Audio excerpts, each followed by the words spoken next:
नमस्कार, मी ऋतुजा. आज आपण ह्या व्हिडिओ मधून जाणून घेऊया 3 किलो मिरचीच्या प्रमाणात सोलापुरी काळा मसाल्यासाठी लागणाऱ्या साहित्याचं परफेक्ट प्रमाण काय असतं. पहिल्यांदा त्यासाठी लागणाऱ्या मिरच्यांचं प्रमाण पाहूया.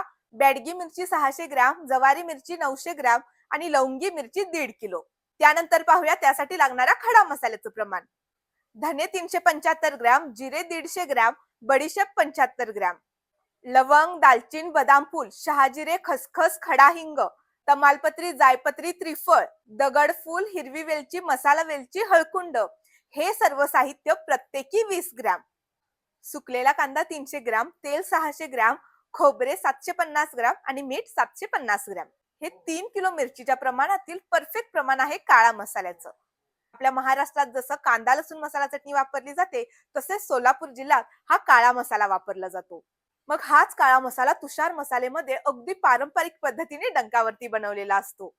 तर हा काळा मसाला ऑर्डर करण्यासाठी tusharmasale.com आणि Amazon वरून तुम्ही ऑर्डर करू शकता किंवा खाली दिलेल्या नंबरवरती कॉल किंवा व्हॉट्सअप करून देखील तुम्ही ऑर्डर करू शकता. अशाच नवनवीन मसाल्यांच्या प्रमाणासाठी तुषार मसालेला नक्की फॉलो करा.